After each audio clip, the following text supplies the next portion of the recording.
දැන් කලින් කිව්වා වගේ මේක පොඩි ස්පෙෂල් දෙයක් කියලා දෙන්න තමයි මේ වීඩියෝ එක කරන්නේ. මේ වීඩියෝ එකේදී අපි බලමු දැන් මේකෙදි මං හදාගෙන තියෙන්නේ හෙඩර් එක හැම ෆයිල් එකකම වෙන වෙනම තියෙනවානේ. දැන් මේකෙදි ඉන්ඩෙක්ස් එක ගත්තොත් ඒ ඔක්කොටම වෙන වෙනම දැන් මේ ෆයිල් තුනටම හෙඩර් හැම එකම වෙන වෙනම තියෙන්නේ. දැන් අපි අනිත් ෆයිල් පවා දැන් මම ඔයාලට මේ කියන්නේ මොකක්ද කියලා එක්ස්ප්ලেইন කරන්න ගියොත් මෙන්න මේවා හැම එකකම වෙනමනේ. හරිද? දැන් මං හිතන්නේ එක්සැම්පල් එකක වෙනස් කරොත් මේක හෝම් කියලා. හරිද? දැන් මං ආයි වෙන පේජ් එකක් ඕපන් කරා කියලා හිතන්න. ඇඩ්මින් එඩිට් එක. දැන් මේකේ තියෙන ඩෑෂ්බෝඩ් කියලා. හැබැයි මේකෙදි මං රිෆ්‍රෙෂ් කරොත් මම මේකේ හෝම් කියලා වෙනස් කරා. දැන් මට එකක් වෙන හැම එකක්ම වෙන වෙනම වෙනස් කරන්න බෑනේ. ඒකට තමයි මම පාර්ෂල් කියලා එදා ඔයාලට මතක ඇති ලයිව් එකේදී කිව්වා පාර්ෂල් කියලා එකක් හදන විදිය. හරිද? පාර්ෂල් එකක් හැදුවට පස්සේ අපිට වෙන වෙනම හැම එකම මේන්ටේන් කරන්න අවශ්‍ය වෙන්නේ නැහැ. එතකොට අපිට එකක් වෙනස් කර ගමන් ඔක්කොම වෙනස් වෙනවා. දැන් මෙතනින් මම ඇඩ්මින් කියන එක උඩ නිව් ගිහිල්ලා ෆෝල්ඩර් එකක් ක්‍රියේට් කරනවා. පාර්ෂල්ස්. හරිද? එතනදී මම ක්‍රියේට් කරගන්නම් මට හිතෙනවා මට 3ක් විතර ඕන වෙයි කියලා. මම top කියලා එකක් ක්‍රියේට් කරගන්නම්. ඊට පස්සේ ආයි මම ක්‍රියේට් කරගන්නම් JSP ෆයිල් එක middle කියලා. ඔයාලට කැමති නම් වලින් එක ක්‍රියේට් කරගන්න ප්‍රශ්නයක් නැහැ. ඔයාලට බලා ගන්න පුළුවන් නම් එච්චරයි. මම ක්‍රියේට් කරගත්ත top middle. ඊට පස්සේ ආයි මම හිතනවා මට ඕන වෙයි කියලා last කියලා එකක් මම ක්‍රියේට් කරගන්න නිකන් අවසානටම වගේ තියෙනවා කියලා අයිඩියා එකක් දෙන්න. මම ඊට පස්සේ කරන්නේ මම එනවා ඉන්ඩෙක්ස් එකට. ඉන්ඩෙක්ස් එකට ඇවිල්ලා මම කොපි කරගන්නවා මෙන්න මේ දේවල් ටික.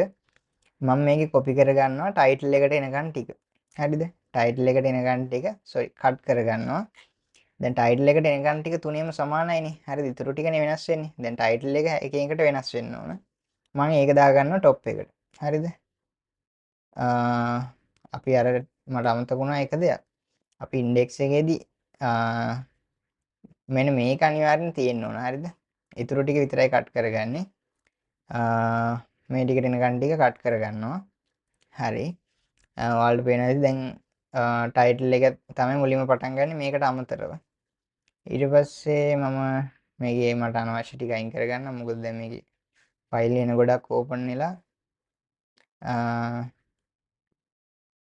මේකත් අයින් කරගන්නම් මේකත් අයින් කරගන්න. අපිට දැනට අවශ්‍ය වෙන ටික විතරක් දාගන්නම්කෝ.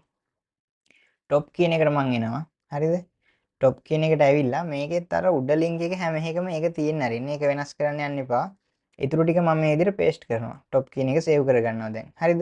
මම මේ විදිහට টොප් කියන එක සේව් කරගන්නවා. ඊට පස්සේ මම කලින් ප්‍රොජෙක්ට් එකකින් මම කරන්නේ මේවා ඉම්පෝර්ට් කරගන්න එකට අවශ්‍ය මෙන්න මේ ඉන්ක්ලූඩ් එක කොපි කරගන්නවා. හරිද? ඊට පස්සේ මම එන්නේ මේ විදිහට මෙතෙන්ට ඇවිල්ලා අරක ඉන්ක්ලූඩ් කරගන්නවා. හරිද? මෙතෙන්ට මම ඉන්ක්ලූඩ් කරගන්නවා. මේකේ නම partials folder එකේ තියෙන header නෙමෙයි. හැබැයි මම top කියලා නමින් තමයි හැදුවේ. හරි. top කියන එකෙන් හැදුවේ. ඒක මම ඇඩ් කරගත්තා. දැන් ඒ ටික හරි. ඊට පස්සේ ආයි වෙබ්සයිට් එකට පොදුවේ තියෙන තව කොටසක් තමයි title එකෙන් පස්සේ ටික. හරිද? title එකෙන් පස්සේ මෙතන admin dashboard ඒ ටික ඔක්කොම same තියෙන්න ඕනේ. හරිද? manage record මෙතන picture logout. ඔන්න ඔය ටික හැම එකටම පොදුවේ ඔය ටික තියෙන්න ඕන. ඔය ටිකේ වෙනසක් වෙන්නේ නැහැ. හරි. මම ඕකත් control X බලලා කට් කරගත්තා. middle කියන එකට ඇවිල්ලා middle කියන එකේ මම මෙන්න මෙතෙන්ට මේ ටික තියෙද්දි මෙතෙන්ට මේ ටික ඇඩ් කරගන්නවා.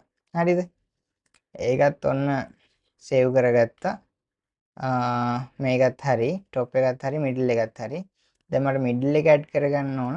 මෙතනින් කට් කරගත්තා. මෙන්න මේ හැටියට. හරිද? ඔන්න මම middle එකත් ඇඩ් කරගන්න යන්නේ. හරි මිඩල් එක ඇඩ් කරගත්තා. දැන් මට ලාස්ට් කියලා එකක් නම් මම ක්‍රියේට් කරාට මට ඒක ඕන වෙන්නේ නැහැ. හරි ලාස්ට් කියලා එකක් ක්‍රියේට් කරගත්තට මට ඒක ඕන වුණේ නැහැ. ඒක නිසා මම ලාස්ට් කියන එක මෙතනින් අයින් කරගන්නවා. මොකක් හරි මිඩල් එකේ එරර් එකක් පෙන්නනවා. මිඩල් එකේ එරර් එක පෙන්වන්නේ නම් මේ අර ඒ ෆයිල්ස් වල අදාළ ඒ එක තැනක නෙවෙයි තියෙන්නේ. ඒක නිසා මේ ඒක ලොකුවට කන්සිඩර් කරන්න එපා. එක එක තැන්වල තියෙනකොට ඒ වගේ නිකන් පෙන්නනවා. අපි ඒ ටික ඩිලිට් කරලා දාමු. මේ ටික මොකද එච්චර හිතන තරම් දෙයක් නෙමෙයි. ඒක එරර් එකක් නෙමෙයි ඇත්තටම. අපි සාමාන්‍යයෙන් මේ පාර්සල්ස් හැදුවට පස්සේ අනිවාර්යෙන් එහෙම පෙන්නනවා. මොකද div එකක් ඕපන් කරොත් ඒකට අදාළ close එක එතනම නැති නිසා. හරි. දැන් මම ලාස්ට් එක ඩිලීට් කරන්නම්. ඒක අපි මුකුත් දැම්මේ නෑනේ. හරි. දැන් මම එනවා Chrome එකට. දැන් මම මේක රිෆ්‍රෙෂ් කරනවා. ඒත් ඔයාලට පේන්නේ නැති කිසිම අවුලක් වුණ නැහැ. ඒක දැන් හරියට වැඩ. ඒ කියන්නේ ඔක්කොම හරියට කන්ෆිගර් වෙලා තියෙන්නේ. අපිට ඕනනම් සැකයක් වගේ තියෙනම් මේ විදිහට කෑෂ් ක්ලියර් කරලා බලන්න පුළුවන්. ඒත් වැඩ කියන්නේ කිසිම අවුලක් නැහැ. ඔක්කොම හරියට වැඩ. දැන් අපිට කරන්න තියෙන්නේ අපේ අනිත් ඒවා තියෙන්නේ. මෙන්න මේ manage admin create එක. manage admin create එකටත් ඇවිල්ලා මේක ඇඩ් කරගන්න ඕන උඩ ටික වෙනුවට. මේ ටික වෙනුවට ඇඩ් කරා මේක. හරි. ඊට පස්සේ මම ඇඩ් කරනවා මිඩල් එක. මිඩල් එක ඇඩ් කරන්නේ මම එතකොට මෙන්න මේ ටික වෙනුවට. මෙන්න මෙතෙන්ට එනකන් ටිකට තමයි ඇඩ් කරන්නේ. හරි. manage admin create එක අපි නිකමට run කරලා බලමු.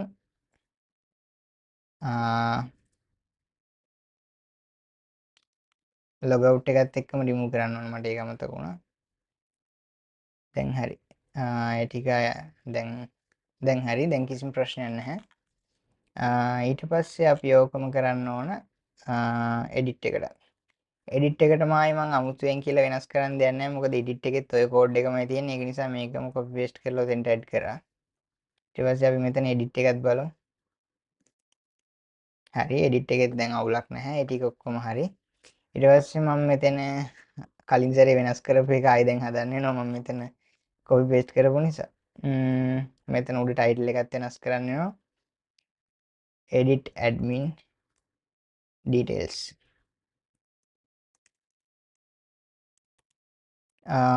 හරි. අපිට මේ විදිහට edit admin details කියලා දීලා අපේ form එකටත් ওই විදිහටම දෙන්න පුළුවන්. edit page එකට edit admin details කියලා. හරි. edit admin details උඩත් හරි.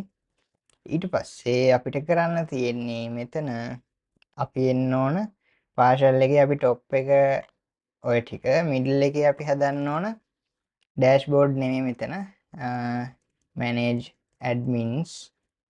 හරිද? admin ලා manage කරන්න අදාළ එක. ඊළඟට manage users කියලා එකක් හදාගමු. ඒක අපි අද implement කරන්නේ CRUD එකයි කිව්වනේ. manage user. ඔයාලා ඊට පස්සේ මෙතෙන්ට ඔයාලා කැමති මොනවා හරි එකක් දාගන්න. මම මෙතෙන්ට දාගන්නම් settings නෑ. settings නේ මෙතෙන්ට අපි දාගමු manage products. දැන් මේකේ CRUD 3යි තිබ්බේ. CRUD 3ට තමයි මේ navigation bar එක. manage admins වලට තමයි මේ link එක.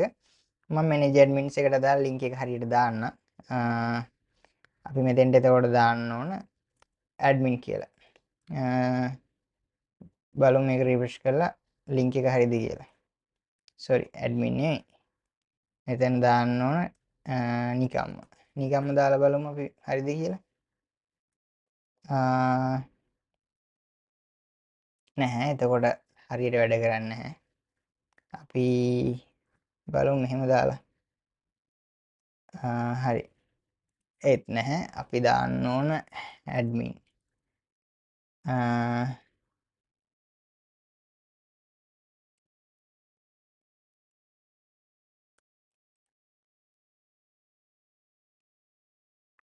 අපි පාත් එක පස්සේ හරියට බලලා හදාගමු.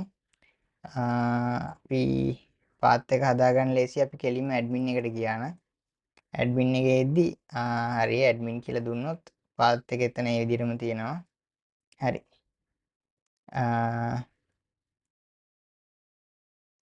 පාත් එක හරි දැන්. මේ ක්ලික් කරාට පස්සේ ඉන්න page එකටම එනවා. ඊට පස්සේ මේවා අපිට පාත් ඕන නම් වෙනස් කරගන්න පුළුවන්. ඒවටත් මම දෙන්නම්. මෙතෙන්ට අපි දෙමු users කියලා. admin user product. ඔය විදිහට දෙමු අපි URL. දැන් ඕව වැඩ නැහැ ක්ලික් කරාට. මොකද හදලා නැති නිසා. ඔය විදිහට තමයි පාසල්ස් ටික හදලා මෙන්න මේ විදිහට අපි මේකේ ලින්ක් ටික හදාගත්තේ. ඇඩ්මින් වල පේන ඇති යූසර් කියලා ලින්ක් එකකට අපි ගියා. ඊට පස්සේ අපි මේක ක්ලික් කරොත් ප්‍රොඩක්ට් කියලා ලින්ක් එකකට යන්නේ. අපිට ඒක පස්සේ ඒ ක්‍රඩ් ඒවා හරි ගැස්සුවට පස්සේ ඒව වැඩ කරයි. දැන් අපි හදලා තියෙන්නේ ක්‍රඩ් එක මේක විතරයිනේ. දැන් මේක ක්ලික් කරාට පස්සේ අපි මේ පේජ් එකටම වැටෙනවා. හරි නේද? ඊට පස්සේ අපිට ඊළඟ වීඩියෝ එකකින් කරන්න තියෙන්නේ ක්‍රියේට් එකයි එඩිට් එක ඩිලීට් එක ඔන්න ඔය දේවල් ටික හරි ගස්ස ගන්න.